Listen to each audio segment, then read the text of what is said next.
40 ହେଇଗଲା ମତେ 40 ହେଇଗଲା ପାକଳ ହେଇଗଲା ପରେ ଫରେନର ଗୋଟେ ବହୁତ କଷ୍ଟ ମତେ ମିଳିଛି ଟିକେ ସେଟିଂ କରିଦିଅ ପ୍ରଭୁ। ହାय କାଲିଆ କଣ ଭାବିଲ ତମେ ମତେ ଏ ଗୋଟେ ତ ଫରେନ ହେଇଛି ଆଜି ଜଣୁ ଧରିବ ତାପରେ ତାକୁ ଛାଡିବ ତାପରେ ଜଣୁ ଧରିବ ତାପରେ ତାକୁ ଛାଡିବ କାଳିଆ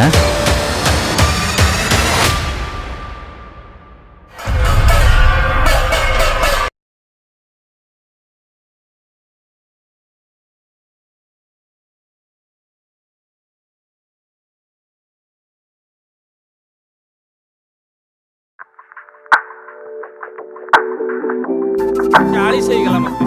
ପାକଳ ହେଇଗଲା ପରେ ଫରେନର ଗୋଟେ ବହୁତ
नमस्कार मो सेफ सपन नायक आपण देखुं सेफ सपन क्रिएटिव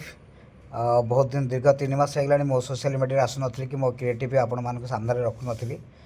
कारण हूँ मुझे क्लाक्स इन होटेल काम करी से जॉब छाड़ी देचे एवं मो नुआ होटेल रामडा होटेल रे मु जॉइन करी एक 5 स्टार होटेलटा से मुझे सोशल मीडिया मत समय मिलू ना तो आज एक्चुअली गोटे नुआ फिल्म आसी जोटा कि बाहुड़ा दिन रिलीज हम आई एम कालिया एटा फिल्मटा मुझे देखने देखिले जना पड़ो किंतु आमर ओडिया संस्कृति आम महाप्रभु जगन्नाथ ना फिल्मटा अच्छी तेणु मो हरि भाई को तो मुझे प्रथम गोटे बहुत बड़ा फैन थी छोटे बेले मूवी देखुली से बहुत सीनियर कलाकार जब जय भाई थिले ब्रज भाई हाथ भी से माने अभिनय कर हरि भाई तो ये बहुत पुराना कलाकार एवं